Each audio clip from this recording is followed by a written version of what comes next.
Bienvenidos todos a Té de Miércoles, su video podcast favorito de todos los miércoles. Mi nombre es Andrew Taipe y les doy la bienvenida a este espacio de señoras. Nuestra acompañante de hoy es licenciada en periodismo con más de 10 años de experiencia en el sector público y privado.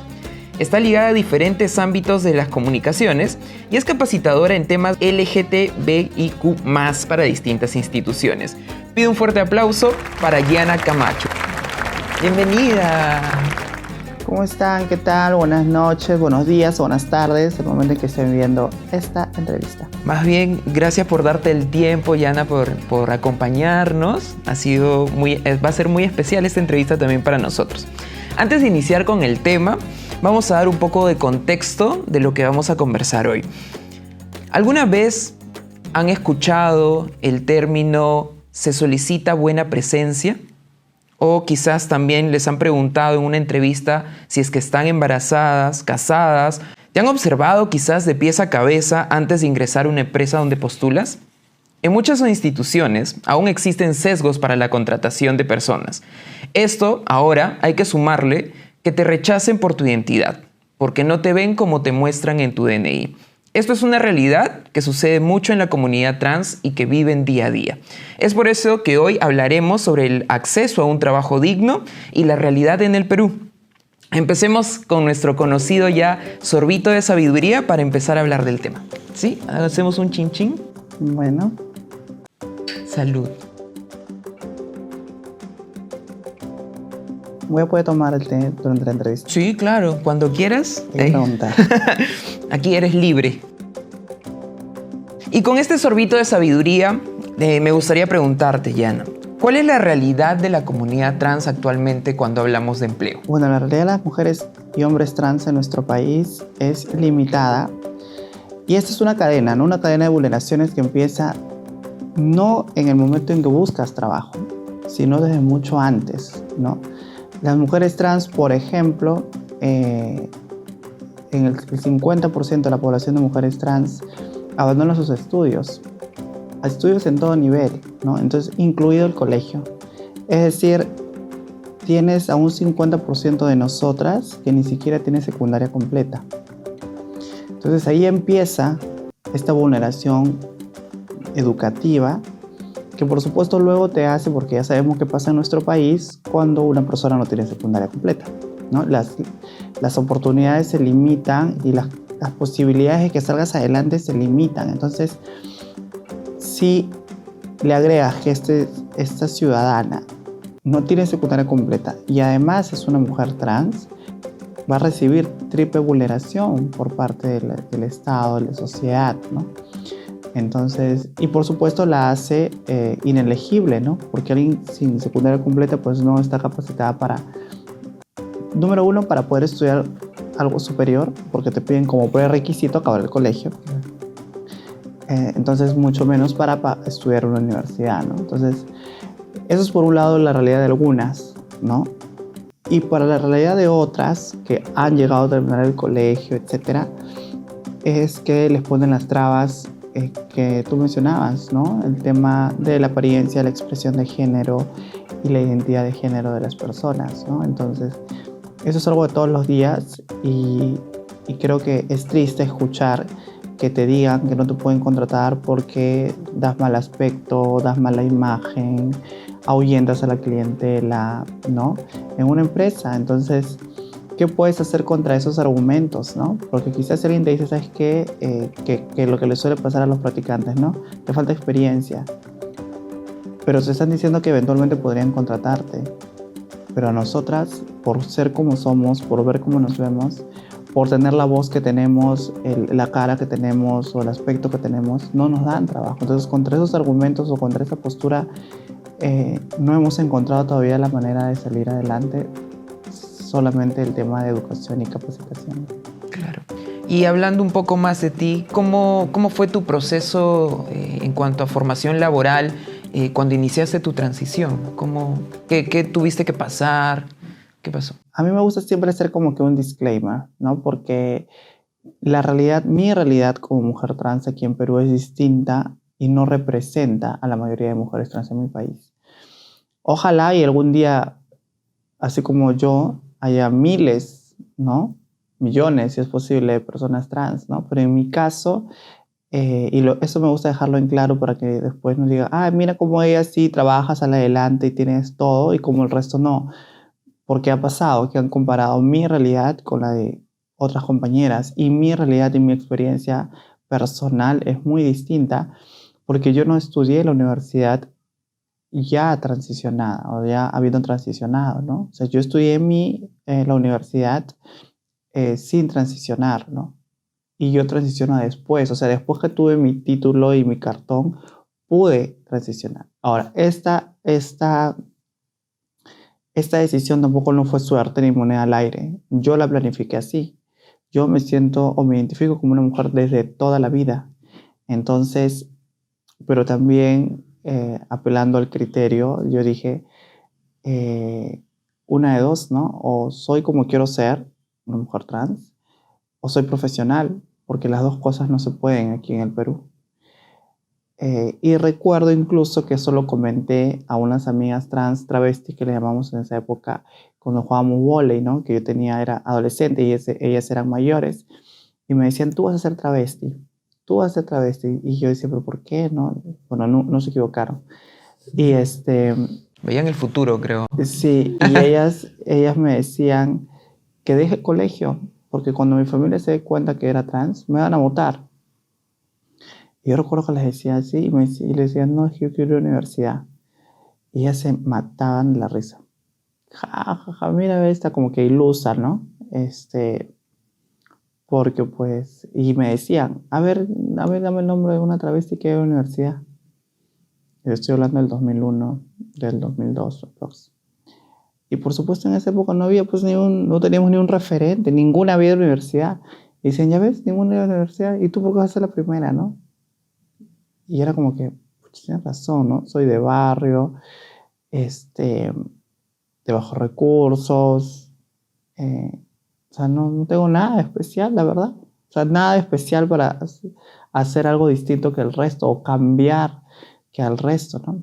O en ese momento no estabas, o claro, como tú dices, probablemente cumplías con todos los checks, como se dice, como para no tener una vida que tú estabas esperando en ese momento, ¿no? Exacto, y bueno, así fue, entonces, pero casi me la creo. Y digo casi porque yo dije, a ver, ok, la tengo clara, yo quiero verme como estas mujeres trans, porque claro, en esa época estaba de moda pues las caderas, la pechonalidad así grande, ¿no?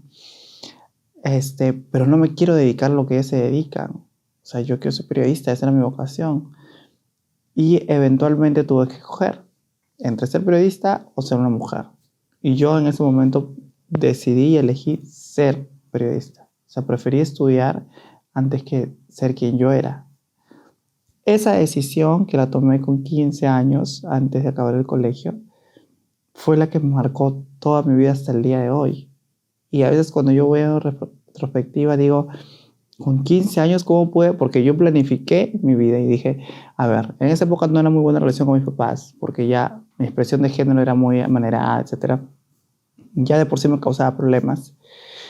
Y yo decía, bueno, voy a hacer que mi papá me pague la universidad, estudio en la universidad, al día siguiente transiciono. Eso fue mi plan. Así fue mi plan. Entonces, lo más gracioso es que con 15 años, y yo siempre digo que es que no sé en lo que sea que crean, si creen en Dios, en el universo, en las estrellas, en lo que sea superior que ustedes crean, a mí algo me iluminó a esa edad. Y siempre lo repito, algo, porque con 15 años uno no toma una decisión así de importante. Tan complicada. Exacto, entonces yo agarré y así lo hice, ¿no? Entonces me metí a estudiar a la universidad, reprimiendo y escondiendo mi verdadera identidad. Qué fuerte. Y años más adelante comprobé, por supuesto, lo infeliz que eso te hace, ¿no? O sea, por un lado estás preparada académicamente, cumples con los roles sociales, pero no eres tú, pues es otra persona. Entonces, es por eso que siempre hago esta aclaración, ¿no? Porque es bien difícil ir a la universidad y transicionar en el proceso o ya ir en transición, ¿no? Es súper complicado. O sea, y es por eso que no hay más personas transprofesionales. Sin embargo, creo que se están formando. Ahorita yo creo que en todas las universidades del Perú hay chicos y chicas que o ya se identifican como trans o más adelante se van a visibilizar como tal y ya vamos a tener a profesionales trans, ¿no? En los próximos 5 o 10 años. Así que ya con gusto me va a dar no ser una de las pocas profesionales, ¿no? Hay una gran limitante para empezar dentro de los que existen en el país, que es el nivel educativo. Hoy por hoy, si una persona empieza a transicionar, dependiendo en el momento donde tome esta decisión, ya es una barrera para que pueda crecer educativamente, por así decirlo, porque las instituciones, al menos, hablemos de colegios, no están preparadas para eso, ¿no? ¿Tú qué opinas? ¿Qué debería pasar, qué debería existir como para que una persona pueda desarrollarse académicamente y llevar su proceso como corresponde? Algo que nosotras o las personas LGTBIQ+, buscamos es que haya una educación con enfoque de género, ¿no? Esa es la clave, no solamente para que nos respeten más allá de nuestra identidad de género u orientación sexual, sino que va a permitir desarrollar en las personas empatía, ¿no? Y desarrollar sus habilidades blandas, ¿no? O sea, incluir en la currícula escolar una educación con enfoque de género haría que tengamos, si bien formamos niños y adolescentes, que tengamos adultos más adelante que no discriminen, que no violenten a las personas por ser parte de la comunidad LGTBIQ+, ¿no?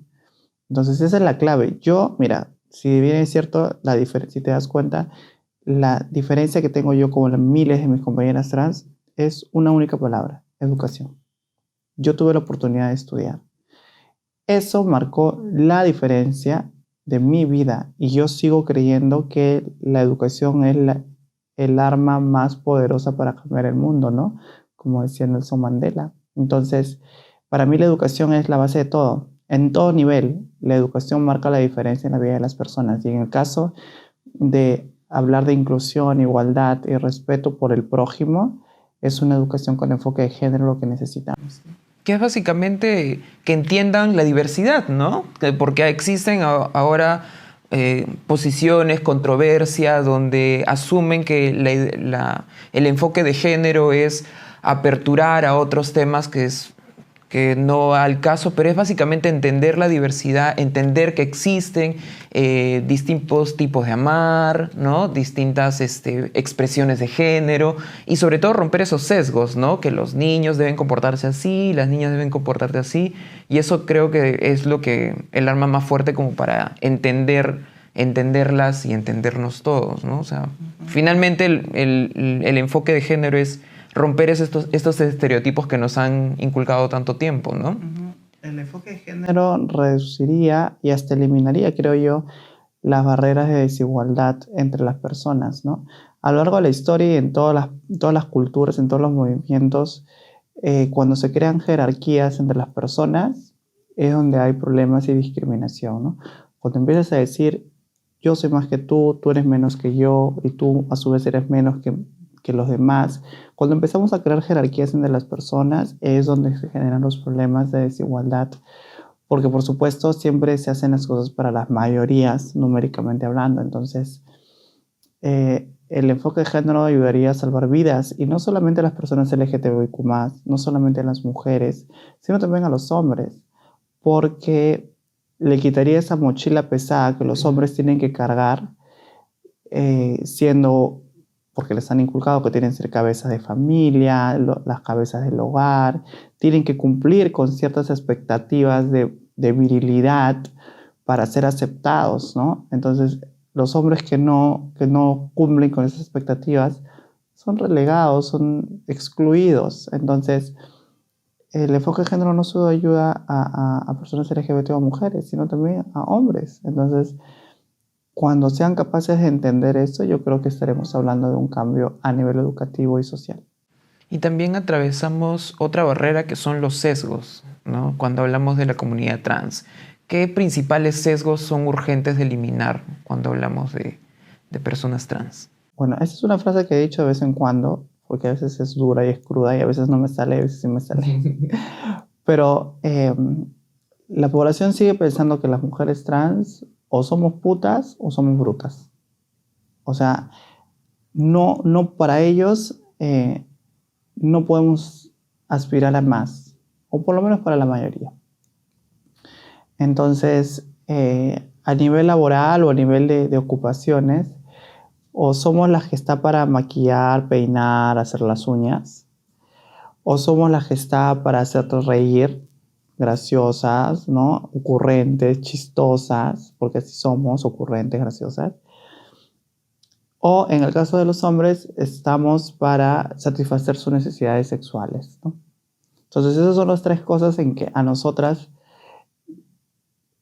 nos permite tener llegada con la gente. Cuando cumplimos alguna de esas tres cosas, nos abren las puertas, les caemos bien, todo chévere con nosotras, excelente. Pero cuando conocen a una mujer trans que no te hace ninguna de esas tres cosas y más bien quiere hablar de derechos, quiere hablar de oportunidades, quiere hablar de leyes, quiere hablar de política, ahí sí te cierran las puertas. O sea, es como que tú a mí no me vas a hablar de derechos. Puedes hacerme las uñas, pero no te permito hablar de derechos, no te permito hacer incidencia política, ¿no? Y he llegado a la conclusión que las trans que incomodan son las trans que no son aceptadas, ¿no? Y las que no incomodan, esas sí son aceptadas. Las que están ahí se prestan para la broma, las que hablan en doble sentido, las que maquillan, peinan, hacen las uñas, o las que ejercen el trabajo sexual. Y no estoy diciendo que alguna de esas tres cosas sea negativa. Por supuesto que no, ¿no? Cada quien hace Tiene la decisión de elegir. de elegir. Pero no estoy hablando desde la perspectiva de nosotras, estoy hablando desde la perspectiva de la gente. Que la sociedad, claro, nos acepta en estos roles y no en otros. Que en muchos casos tienen que ver con la superación y el salir adelante, ¿no? Entonces, ahí es un tema, no es tan fácil, estoy tratando de hacerlo lo más fácil posible, pero claro, detrás No es tan simple. hay toda una explicación social, ¿no? Claro. Y de problemática que por supuesto viene de años atrás, ¿no? Y que tiene que ver mucho con la comunicación también, ¿no? Están todas las estructuras que se han creado en base a lo que hemos visto, en base a lo que nos enseñan, en base a la televisión, ¿no? Muchas veces, y en otros programas aquí también hemos conversado un poco de los estereotipos que se generan ahora, ya cada vez más cuestionados, ¿no? Ahora hay mucha más denuncia, sobre todo de cómo se está representando de una manera inadecuada a la comunidad y sobre todo a las personas trans. Pero escucharte me suena mucho también a las luchas, aparte de ser cuestionadas como mujeres, porque esa es la estructura de toda la vida, a las mujeres que tienen que ser calladitas, ¿no? Que tienen que ser inferiores y que... Calladita te ves más bonita. Calladita te ves más bonita, ¿no? Y un rol sexual probablemente, y ahora hay que sumarle también este cuestionamiento de la identidad, ¿no? Que es, yo no te veo así, si tú te quieres entender así, pero tu DNI no dice así, entonces ya es una carga mucho más grande y es un sesgo mucho más pesado, ¿no? Actualmente tenemos representación trans mucho más grande, más diversa, ¿no? Activismo que poco a poco nos está ayudando a romper eso, pero todavía hay un trabajo bastante grande, ¿no? Uh-huh. Sobre todo me gustaría conversar también de un tema tan duro que es la expectativa de vida, ¿no? De las mujeres trans. No crecemos con el miedo de ser violentadas, ¿no? Pero en cambio la comunidad trans sí, ¿no? Hay un momento en la vida donde estás descubriendo tu identidad y ya un primer pensamiento es, puedo ser vulnerable ante la sociedad, ¿no?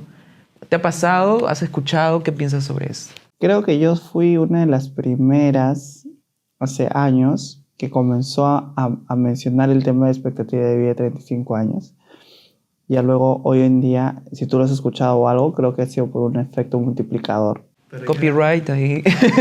Sí, Diana Camacho. Y cuando llegué al activismo, era como que los mismos discursos se repetían. Entonces, yo, bueno, por la facilidad que tengo para leer y esas cosas, descubro que la Corte Interamericana de Derechos Humanos, en el 2010, 2011, da este dato.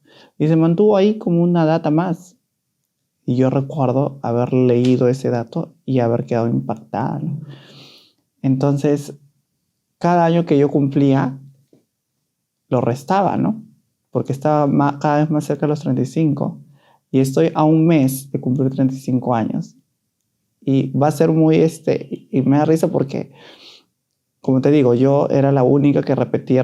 Y yo ahora creo que algunas otras chicas lo hacen, pero creo que igual no mucho. Igual yo soy como que la que siempre repite porque me parece un dato importante y alarmante. Claro. Y no me da miedo decirlo. Entonces, ahora que estoy a un mes de cumplir 35, o sea, es una edad como que icónica. Y yo decía, oye, puede ser recontra, sería paradójico cómo sería la vida si yo, que tanto he repetido eso y que hasta he llorado en algún evento mencionándolo y hablando de que no me quiero morir ya, ¿no? Por el nacimiento de mi sobrino, me muera antes de los 35, ¿no? O me muera a los 35, o sea, ay, yo decía, sería o salada, o sería como que icónico, o sería destinada a morir, porque incluso tanto lo repetía antes, que yo decía, para mí que por haberlo repetido tanto, me va a pasar. Estás manifestando. Exacto, algo así, ¿no? Entonces después, recuerdo que por ahí un amigo me decía, ya, tú te vas a morir a los 35 porque tú no cumples con las características de por qué esas chicas se van a los 35.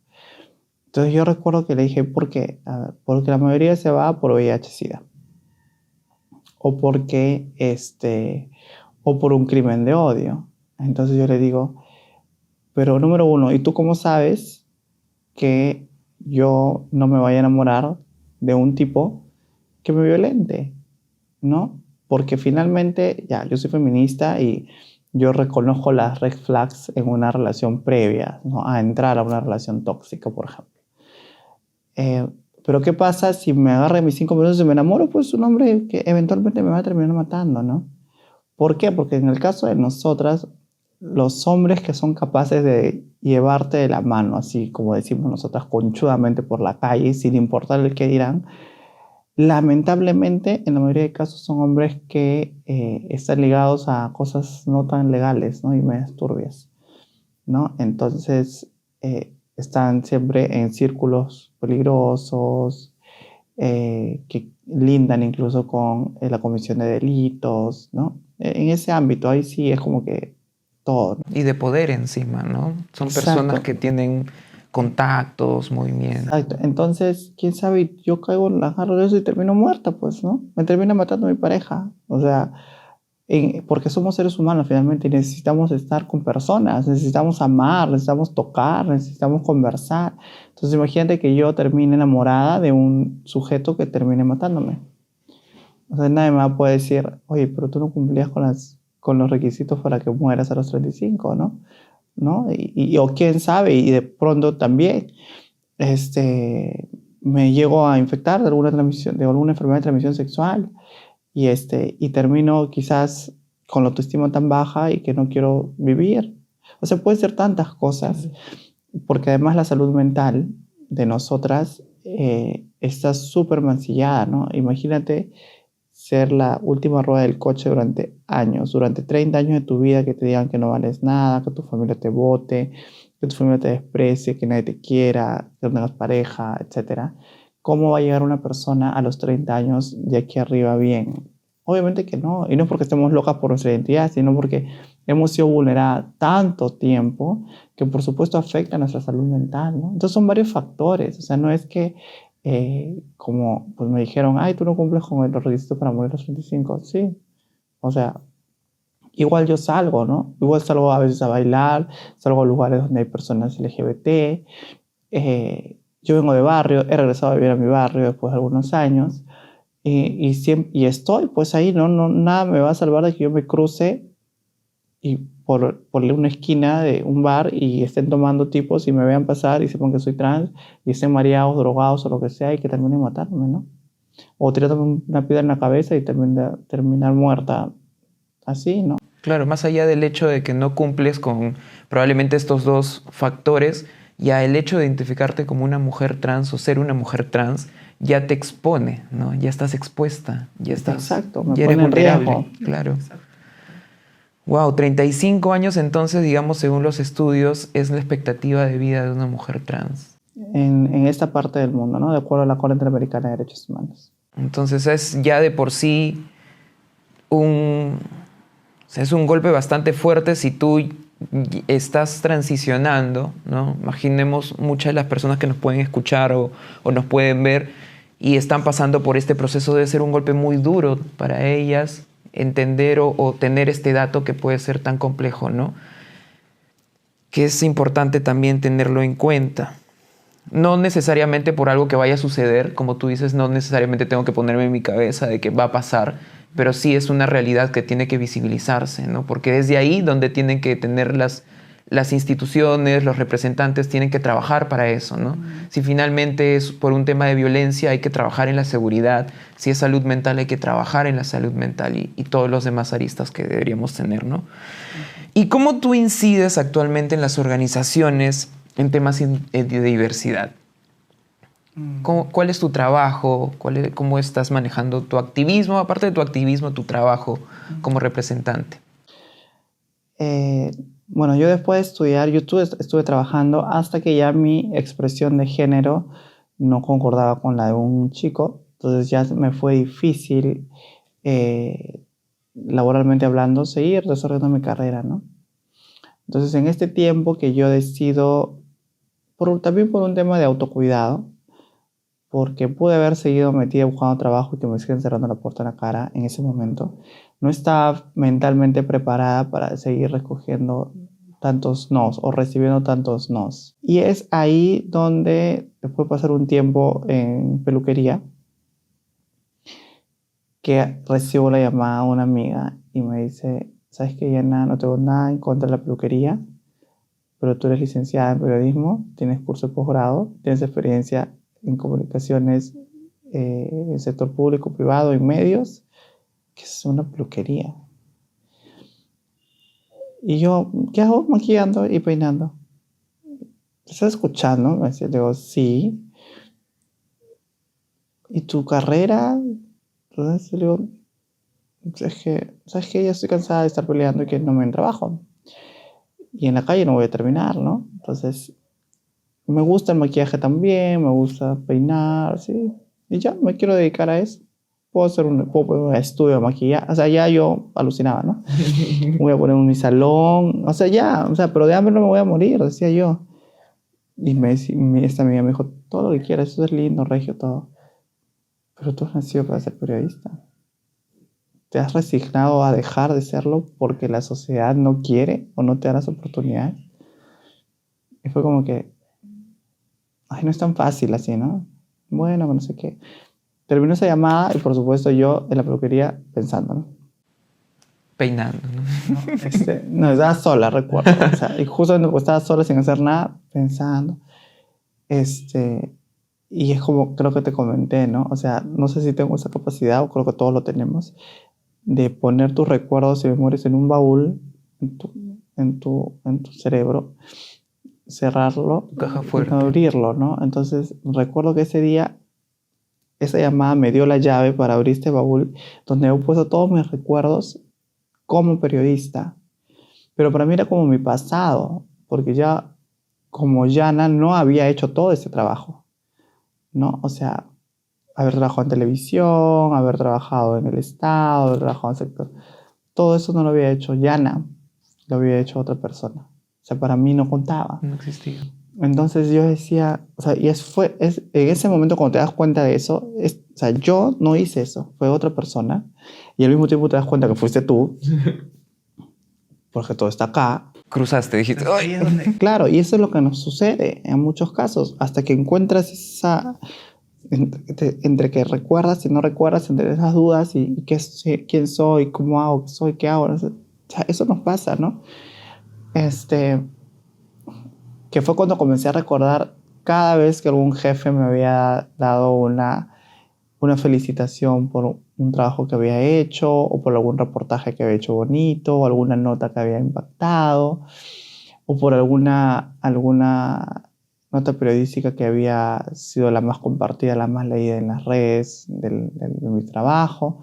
O sea, comencé a recordar todo lo positivo que yo había hecho como comunicadora, las cosas que yo había logrado, todos los logros que yo había hecho, había obtenido. Y en verdad, pues, varias veces, más de una vez se me salió una sonrisa recordar, oye, cuando hice esa conferencia y salió todo bien, o cuando teníamos la llegada del presidente y yo organicé eso y salió bien, o cuando tuve que hacer un taller de noche a la mañana y se llenó el taller. O sea, comencé a pensar en todas, ¿no?, esas cosas.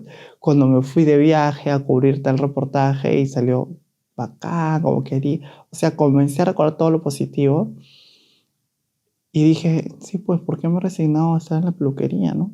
O sea, me gusta la peluquería, pero ¿por qué me he resignado? ¿Por qué me he resignado a no luchar? Y es ahí donde, aprovechando esto, comienzo a activar. O sea, comienzo a hacer acciones de activismo. Al comienzo como voluntaria, repartiendo preservativos a las compañeras que trabajan en la calle, haciendo cosas chiquitas. Y cada vez metiéndome más, ¿no? Y es ahí donde yo me cruzo con mis amigos y mis amigas que adoro de la Universidad Peruana Cayetano Heredia, ¿no? Del proyecto Únicas y del Observatorio de Derechos Humanos LGBT, que dicho ese paso es el único observatorio de derechos humanos LGBT del Perú. Esto no es un cherry, No pero es lo un cherry, ponemos. sí, solo para que, ¿no? Por si quieren googlearlo. Y y ellos descubren que mis habilidades de comunicadora o de periodista podrían ser útiles en los espacios de capacitación y de sensibilización. Paso a ser formada, además, por quienes yo considero son mis padres, los considero en verdad mucho, que son Manolo Forno, que es mi madre y padre, y Jimena Salazar, que también la considero una mentora, ¿no? Son dos personas que yo considero mentores, maestros, ¿no? En verdad, ambos. Y si googleas o si buscas ambas personas, Jimena, bueno, es magíster, dicta maestrías sobre género, y Manolo es activista gay, quizás fue uno de los primeros que organizó la primera marcha del orgullo LGBT, que en realidad no fue una marcha, fue una manifestación a Parque Kennedy. Y creo que es uno de los dos que siguen con vida de aquella Esas fotos tan antiguas y todo. Ya, Manolo, ahí ahora está. Lo vamos a poner por aquí en algún lado. en alguna parte, porque busquen, googleenlo. Manolo Forno es como una inminencia andante en el tema LGBT de nuestro país. Y Jimena Salazar también. Entonces, imagínense yo, y no sé, creo que eso no lo he comentado, o sea, lo he contado, no, pero no grabado. Así que si alguien lo escucha y saben quiénes son ambas personas, van a decir, con razón, pues, en verdad, van a decir, con razón, Yana ha logrado todo lo que ha logrado, si ha tenido a ellos como maestros. Ahí es donde comienzo a formarme como activista, ¿no? O sea, comienzo a tener, me comienzan a dar cada vez más espacio a nivel, primero, del sector público, ¿no? O sea, con funcionarios, con servidores públicos, con trabajadores del Estado, llámese policías, defensores públicos, abogados, serenos. A través de la Cayetano. A través de la Cayetano Heredia, ¿no? Entonces, y así, ¿no? Entonces, así comienzo a construir mi camino como activista. Y recuerdo que al comienzo tenía yo referentes. Leila Huerta y Sandy Ruiz, recuerdo, dos mujeres trans que yo las miraba así como que no por la edad, me van a matar Nos van a denunciar, Leila nos denuncia. No, tipo que yo en el colegio y ellas no lo sé. Pero yo conocí sus historias y me encantaban lo que hacía. Leila con la capacidad de liderar grupos de mujeres trans y Sandy con la capacidad de este enlace comunitario a pie, porque la mujer se recorre todas las calles de Lima todos los días ayudando a otras compañeras. Entonces yo quería tener ambas, o sea, quería ser como que tener ambas cualidades, tener la capacidad de Sandy de caminar por todas partes y ayudar, ¿no? Comunitariamente, o sea, ¿sí? Y tener la capacidad de Leila de liderar, o sea, quería, así ellas eran mis referentes. Pero luego, intentando imitar, porque eso es cuando tú imitas al comienzo algo, decía, no, yo no soy, ni soy como Leila, ni soy como Sandy. Y me daba incluso hasta roche ser como yo era, porque yo vengo de trabajar en relaciones públicas, protocolo, imagen institucional, y tenemos una forma de ser y trabajar. O sea, cuando yo estoy trabajando, incluso en mi trabajo de ahora, soy mucho más, o sea, podría decirse cuadriculada, pero es que así es el mundo de la imagen institucional y del protocolo de relaciones públicas. Más polite, ¿no? Más la en bandera su lugar. va aquí, no va acá. Claro, que se va al costado, a la izquierda, etcétera, ¿no? El orden de precedencia y todas esas cositas que uno sabe. Entonces, mi forma de trabajar, cuando estoy trabajando, soy así, ¿no? Muy en mi lugar, muy... Entonces, lo que se llama políticamente correcta, o lo que aparenta ser políticamente correcta. Entonces, siempre recuerdo que me decían, ay, tú eres políticamente correcta, y al comienzo renegaba de que me dijeran así. Yo decía, no, yo no soy así. O sea, si me has conocido trabajando, si me has conocido en un taller, si me has conocido, sí, probablemente me veas como el resto, ¿no? Que, sí, cuadriculados. Pero conóceme fuera de eso y te vas a dar cuenta que nada que ver, o sea, es mi trabajo, ¿no? Es ahí donde comencé a abrazar esas cualidades que para la gente era criticable, como ser políticamente correcta y etcétera, y dije, no, son mis habilidades, son mis cualidades, ¿por qué me avergonzaría, no? Y cuando yo empiezo a abrazar las características que me hacían diferente, y no necesariamente me hacían como al resto que eran más queridas o más conocidas o más aceptadas, simplemente yo era diferente, y empecé a ser yo no para la palestra, sino ser yo para mí, ¿no? Eso comienzo a agarrar y encontrar mi norte y mi identidad. Y es ahí donde aprovecho mis habilidades de comunicación para seguir avanzando. Y es lo que hago hasta el día de hoy. O sea, igual me siento cómoda dando talleres, brindando charlas. Uso las redes sociales, redacto notas, hago videos, produzco contenido para todo, ¿no? Entonces, ahí es donde encontré mi identidad como activista. Entonces, soy así. Soy Yana y es lo que hay. Y hay un tema que conversamos también hace muy poquito, que es la valoración del trabajo y las experiencias de la comunidad, ¿no? Algo que está ahorita en debate, sobre todo porque conversamos de muchas instituciones u organizaciones en las cuales quieren hablar de estos temas, quieren hablar acerca de las necesidades, de probablemente las principales dificultades que atraviesa la comunidad, pero lo ven como activismo, conversar sobre el tema. Ven a mi empresa, da una charla, conversa sobre esto, pero no tengo presupuesto para esto, ¿no? Hablamos también de la valoración. ¿Qué opinas acerca de la valoración de las experiencias y sobre todo el uso de la imagen de las personas trans, hablando en este caso, para las organizaciones cuando probablemente puedan enfocarse en otros puntos, pero no valoran probablemente el conocimiento o experiencia? Nuevamente, soy una de las primeras que está tocando esos temas, ¿no? Que yo le llamo extractivismo laboral, ¿no? Que es justamente aprovecharse de nuestros recursos y usarlos, ¿no? Algunas personas usan la palabra instrumentalización, que es válido.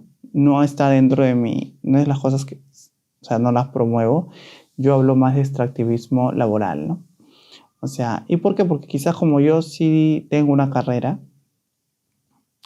me doy cuenta que, pues, o mejor dicho, me he cruzado con personas que consideran que todo lo que yo hago, como yo me anuncio como defensora de derechos LGBT, entonces todas las acciones que yo haga deben ser a favor de la comunidad LGBT, por ende, gratis, ¿no? Entonces, yo tengo, a ver, y aprovechar para tocar el tema, ¿no? O sea, lo más sincera posible. O sea, yo soy profesional de las comunicaciones, yo soy periodista, entonces si a mí alguien me pide hacer un video, me pide un reportaje, un guión, una cobertura, algo, no está pidiéndole a Yana activista, está pidiendo a Yana comunicadora y periodista, ¿no? Mi activismo, por lo general, las acciones que yo hago como activista no las promociono ni las publico en redes. O sea, porque las acciones positivas con fotito, con video, yo considero que no son acciones positivas, es publicidad o propaganda.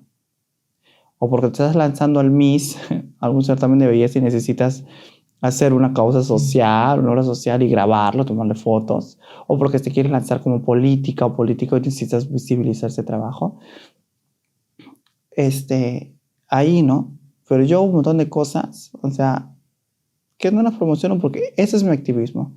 Ayudar a una compañera que acaba de descubrir que tiene VIH y hacer que vincularla con algún hospital, con algún centro médico y que empiece su tratamiento, ir yo a acompañarla, llevarla de aquí para allá en el interín, almorzar con ella si es necesario, ir por acá y por allá.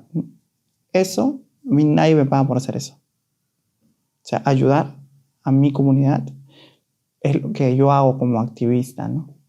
Entonces, si por ahí alguna organización juvenil o de bases pequeñita en algún distrito me pide una charla o un taller, es obvio y casi lógico que no los voy a cobrar, ¿no? Si están que se forman recién, o sea, o son de un pueblo joven, o son chicos que están recién activando y no tienen ni local para estar, hacer un parque, etcétera, una loza deportiva, y solo te están pidiendo tu tiempo. O sea, no se me ocurriría cobrarles ni el pasaje, ¿no?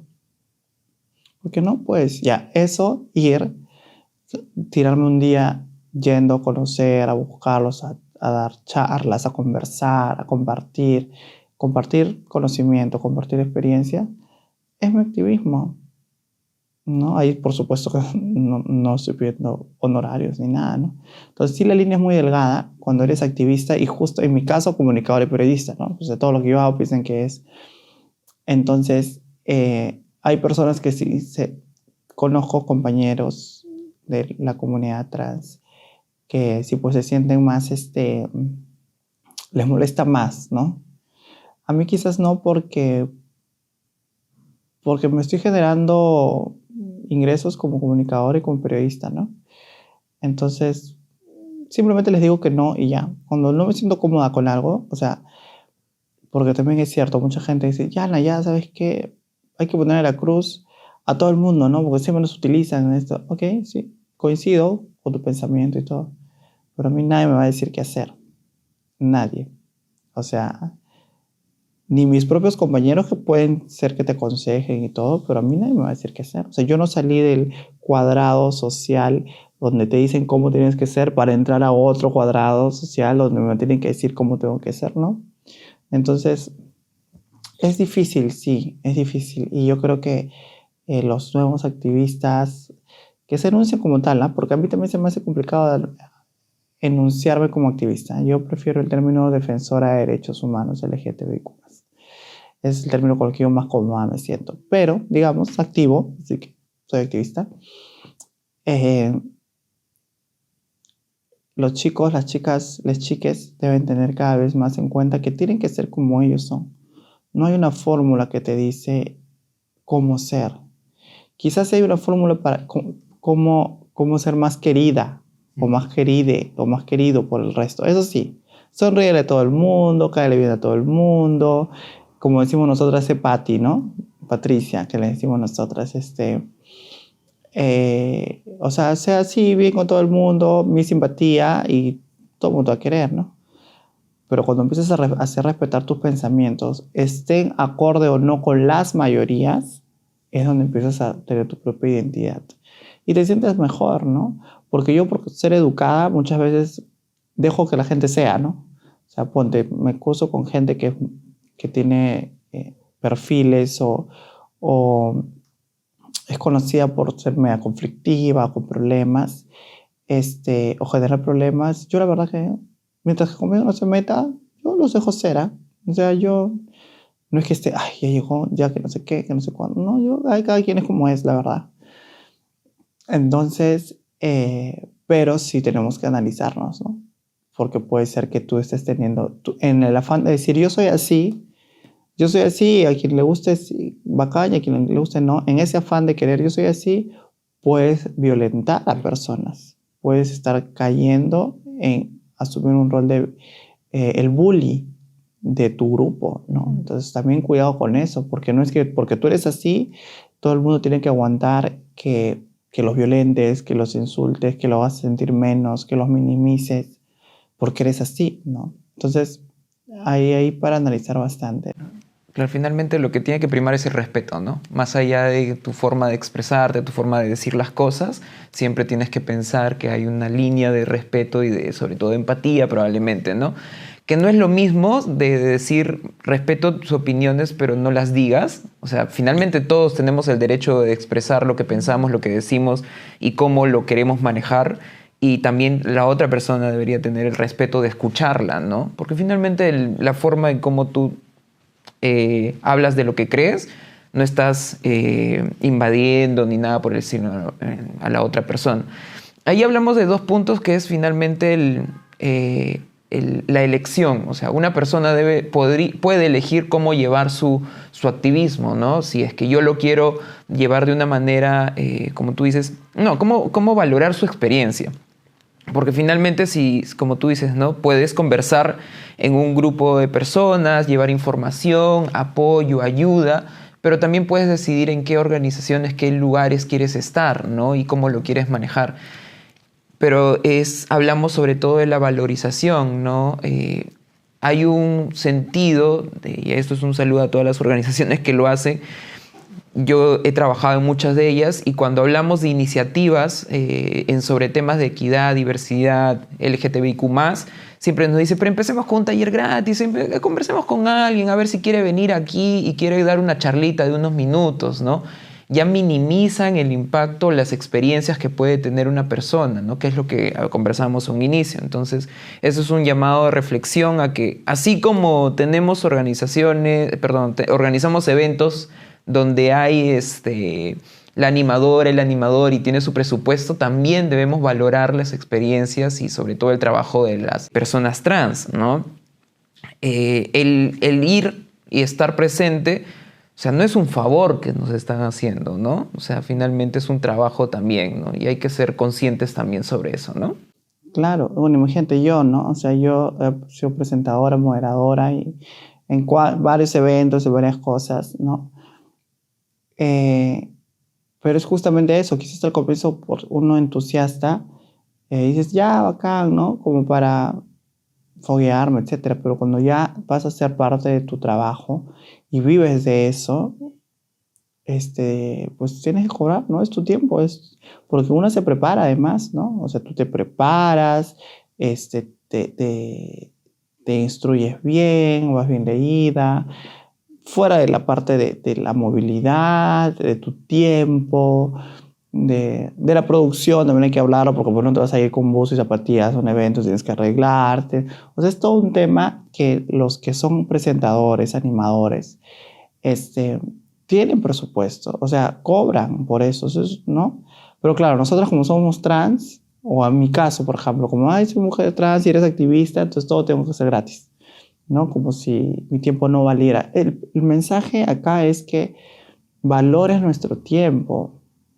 O sea, hay gente a la cual se le paga allá en el mundo real por lo mismo que hacemos nosotras, pero a ellos sí les reconocen su tiempo, a ellos sí monetizan cada minuto que ellos invierten ofreciendo un servicio, y a nosotras no, más que un gracias.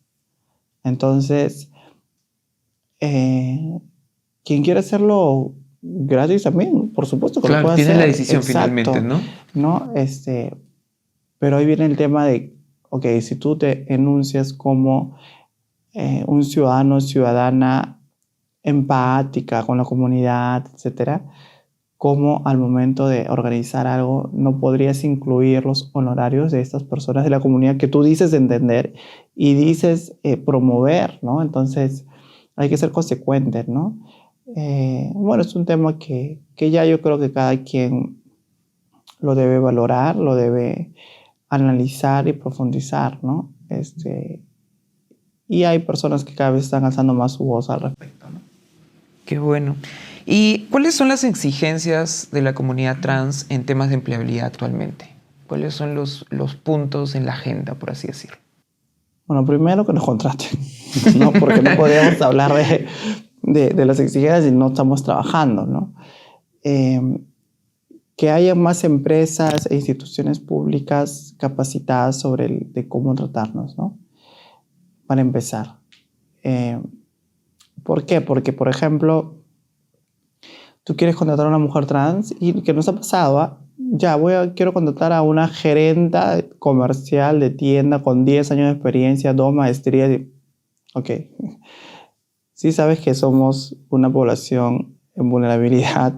Por supuesto que no tenemos esas 2 maestrías y doctorados. O sea, hay currículos que no vamos a poder, o puestos que no vamos a poder ocupar, obviamente, pues. Entonces, ¿de qué sirve que tú digas, ya yo busco una gerenta, ya que sea trans, con todos esos requisitos? No vas a encontrar, pues, por lo menos en nuestra realidad peruana, no vas a encontrar. Y si por ahí hay una, o sea, prácticamente estás haciendo esa convocatoria de trabajo para esa una que va a poder calificar quizás, y no para el resto, ¿no? Entonces, tienes que, una de las cosas a tener en cuenta dentro de la empleabilidad es darte cuenta de las habilidades que tenga esta persona trans, ¿no? Por ejemplo, si eres es una activista, una chica que es activista, que se enteró que en la posta médica de su barrio se acabó el lote de medicamentos para el VIH. Y esta chica empieza a moverse. Se mueve tanto que conoce al director regional del Ministerio de Salud de su zona. Se mueve tanto que llega al ministerio. Se mueve tanto que da una carta y le escribe al ministro. El ministro le responde, la invita a su despacho. La chica conversa, hace incidencia, se mueve en su barrio, se mueve en las redes sociales y logra que esa posta médica tenga el lote de medicamentos para personas con VIH. Dime cuántas personas de una empresa han tenido la capacidad de conversar con un ministro o de hacer un trabajo de esa incidencia. Entonces, ok, esa chica no tendrá ni maestría, no tendrá universidad ni carrera, pero hace acciones que probablemente mucha gente que trabaje en empresas e instituciones públicas nunca ha hecho en su vida. ¿No? Lograr movilizar gente, lograr hacer coordinaciones, lograr hacer eso de acá, esto de allá. No lo ha hecho. Y esa es una experiencia. Entonces, pero claro, esa no la toman en cuenta. Como no tiene el cartón, por así decirlo. Como no tiene el cartón, etc. Entonces, a eso nos referimos cuando hablamos de que tienes que ser consciente de las habilidades que podamos tener, ¿no? Y tomar en cuenta, entonces, arma un CV. Y si una chica que ha logrado eso y luego ha logrado lo mismo con la comisaría del barrio o lo mismo ha logrado con la UGEL, o sea, es una chica que tiene esas habilidades, ok, no tiene universidad, pero hace incidencia, hace ese trabajo que estoy segura que si tú dices, a ver, ¿cuántos de mi oficina han hecho eso? Ni uno. A ver, ¿quién ha ido a hablar al ministro? ¿Quién ha logrado que el comisario vaya a movilizar? Nadie. Entonces, son experiencias y habilidades que hay que tomar en cuenta. Entonces, pero para eso tienes que por lo menos escuchar a la persona trans que intenta buscar ese trabajo, ¿no? Y hacer un poquito de trabajo de investigación también, pues, ¿no? Identificar, claro. Porque esta población o estas personas siempre están en constante movimiento. Es decir, tú vas, conversas con las principales, probablemente no siempre pertenecen a una organización, por así decirlo, pero sí están en movimiento constante y también en búsqueda de trabajo. Entonces hay que abrir un poco más la investigación, más que poner probablemente tu aviso en LinkedIn o LinkedIn, que no necesariamente todos tienen esta plataforma, ¿no? Uh-huh. Pero mira, sí. Yo misma hasta ahora no sé ni cómo manejarme LinkedIn. Si te encontré ahí un poquito más saqué. Yo, por ejemplo, soy más Twitter. Ah, mira. ¿No? Y las denuncias que han salido públicas a nivel nacional sobre estos temas trans han sido mías, las principales de los últimos años, y han sido por Twitter. Me siento más cómoda, no sé si porque el formato, los 140 caracteres o los hilos, no sé, pero me siento más cómoda. Probablemente porque es más instantáneo, es más rápido, ¿no? Y sí. No tienes que pensar en la imagen, el video, sino básicamente es información, ¿no? Es información, exacto. Claro. Y hablamos también de un tema muy importante que es la ley de identidad de género, ¿no? Que es básicamente una necesidad actualmente para la población trans, pero que también podemos llevarla y deberíamos las empresas deberían estar preparadas para tomar medidas en base a esto, ¿no? Que se han estado dando últimamente, ¿no? Aceptación del nombre de la persona sin necesidad de un documento. ¿Qué otras acciones tú crees que podrían manejarse desde las empresas, por ejemplo, en ese tema? Uh-huh. Bueno, Ley de Identidad de Género se llamó el proyecto de ley 790 que se presentó. No necesariamente se tiene que llamar Ley de Identidad de Género, se puede llamar Ley de las Personas Trans, Okay. o sea, ¿no? Pero digamos se hizo conocido el nombre de Ley de Identidad de Género porque fue el nombre del proyecto 790 que entró en el 2016, ¿no?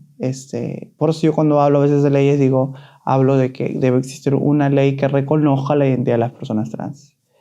No le estoy poniendo nombre a ninguna ley, o sea, es un dispositivo legal desde el Congreso que debe salir así. Y claro, las empresas, no solo las empresas, las instituciones públicas, el Estado como tal, se alinearía habiendo una ley que reconozca la identidad de las personas trans. El principal derecho que se vulnera de nosotras es el derecho fundamental a la identidad.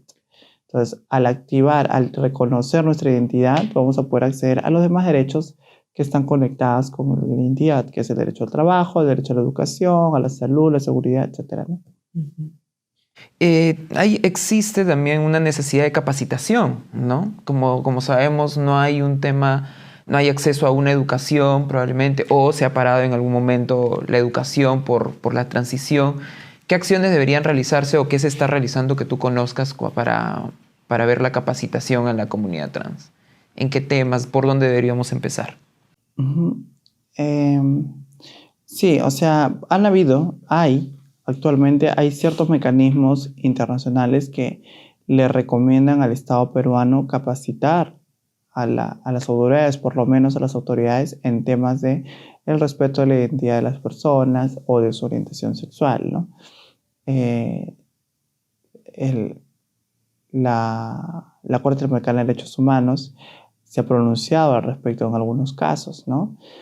Está la Defensoría del Pueblo, está el Ministerio de la Mujer, el Ministerio de Justicia, que dicen y que recomiendan al Estado peruano tener políticas de inclusión, ¿no? Entonces, están algunos mecanismos para que cada vez haya más capacitaciones y más sensibilización sobre este tema, ¿no? El problema es que a veces solo es un tema de un funcionario con empatía y no de una institución, ¿no? O sea, mientras el ministro fulano de tal es ministro, se hace todo a favor de la comunidad, pero se ve ese ministro, como no quedó como política pública del sector, no se replica y no se mantiene. Okay. Entonces es mucho a veces el tema persona que el tema institucional, ¿no? Entonces por eso es importante que quede como institución, no como persona, las acciones que se hagan a favor nuestra. Mira, qué interesante. Y bien, y con esto vamos con las reflexiones finales. Una de las principales reflexiones que hemos tenido hoy, luego de conversar con Yana, podemos decir que es necesario seguir trabajando en base a la educación, acceso a un trabajo digno, en base a romper los estereotipos también en cuanto a la comunidad. ¿Qué otro tipo de reflexiones podríamos tener para nuestro público, Yana? Una de las cosas que siempre escucho o he escuchado o me han preguntado, oye, ¿el homosexual nace o se hace, no? Eso es lo que siempre me preguntan, en todos los talleres. Para empezar, nunca nos preguntamos, ¿el heterosexual nace o se hace? ¿No? Pero sí nos tenemos que preguntar si el gay nace o se hace, si la lesbiana nace o se hace, si la trans nace o se hace. Entonces ya de por ahí hay un sesgo discriminatorio, ¿no? O sea, a nosotros sí se nos cuestiona todo, pero a los heteros no. Y si bien no hay estudios contundentes que lo digan, todo apunta a que se nace, ¿no? Y creo que nuestras experiencias así lo podrían determinar, ¿no? Y yo, por ejemplo, ¿por qué creo eso? Ya eso es a título personal, ¿no? Porque yo he nacido en un hogar castrense. Somos 3 hermanos, los 3 hemos sido criados por las mismas personas, bajo las mismas reglas, bajo el mismo trato y con la misma educación. Al día de hoy, yo soy la única mujer trans en mi familia y mis hermanos se identifican como hombres heterosexuales. Entonces, si el homosexual o las personas trans o las personas de la diversidad nos formáramos, entonces los que vivimos, los hermanos o los que vivimos en una casa, todos seríamos LGBT, ¿no? Tendría la misma realidad. Exacto, y eso de que, ay, lo criaron, puras mujeres lo criaron, entonces va a ser gay, o lo criaron muy delicado, no hay que ver, o sea, no tiene que ver, no influye, porque la identidad de género y la orientación sexual de una persona son inherentes a ella, ¿no? No se aprende a ser gay, no se aprende a ser trans, no se aprende a ser lesbiana o bisexual, ¿no? Eso está dentro de ti. Entonces, empecemos por ahí. Yo creo que sería una reflexión que les quisiera dejar y compartir y dejarles pensando, ¿no? A ver qué tal, ¿no? Y qué pueden también, cada uno puede investigar lo que considere, ¿no? En base a ese tema, pero por lo menos ya ponerlo sobre la mesa, conversarlo, es lo que a mí me hace sentir satisfecha cuando yo toco estos temas. O sea, por lo menos cuando van a mi taller, no, a los talleres que yo dicto, no vayas, ok, no salgas convencido del taller, pero por lo menos que te has quedado con la duda, oye, lo que dijo esta flaca será cierto. Por lo menos esa duda, si yo genero esa duda en las personas, por lo menos que les da pie a que investiguen más, yo me doy por bien servida, ¿no? Cuestionar te va a hacer entrar a otros mundos. Exactamente. Muchísimas gracias, Yana. Muy bien, amigues, con esto hemos llegado al final. Gracias por escucharnos y vernos también. Si quieren ver más contenido, recuerden que nos encuentran en TikTok, Instagram, YouTube y Spotify como @temiércoles para ver más información de esta entrevista y también de nuestra invitada. Yana, contigo vamos a dar el último sorbo. Este tecito. Y yo tanto que hablaba de mi té y no me lo puedo terminar. Y cuéntanos, por favor, dónde te podemos encontrar, aunque ya sabemos que no eres fan de las redes sociales. ¿Dónde te podemos encontrar y qué estás haciendo? ¿Dónde te podemos ir a ver? Soy fan de Twitter y de TikTok. Mira, son las dos redes sociales opuestas. Sí, porque definitivamente. TikTok es mucho más seria, noticias, cosas. Perdón, Twitter y TikTok es más, ¿no? Pero son las dos redes en las que yo me siento más cómoda y son donde justamente como es. En las redes que yo me siento más cómoda es donde hago más contenidos y donde me va mejor. Entonces, si quieres ser uno de los más de 12,000 personas que somos en mi TikTok, sígueme como @periodistatrans. Y si quieres ser uno de los 5,300 y algo en Twitter, sígueme también como @periodistatrans. Y también está Instagram, también obvio, @periodistatrans. Y también Facebook como Periodista Trans. En mi fanpage también tengo. ¿Y te vamos a encontrar haciendo trends también, Yana? Si bajan de mi TikTok hasta abajo, me van a encontrar haciendo todos los trends que había y por haber. Así empezaste. Hasta que descubrí que no, que era una herramienta que yo podía utilizar para tocar otros temas, ¿no? Y con una musiquita ahí de moda, pero hablando de otros temas. Entonces, sí, es creatividad nada más, creo yo. Así que síganme, Yana Camacho, @periodistatrans en todas mis redes sociales. Muchísimas gracias. Y recuerde que a mí me encuentran en todas las redes sociales como @AndrewTaipe. Con nosotros será hasta la próxima y gracias por estar ahí. Nos vemos.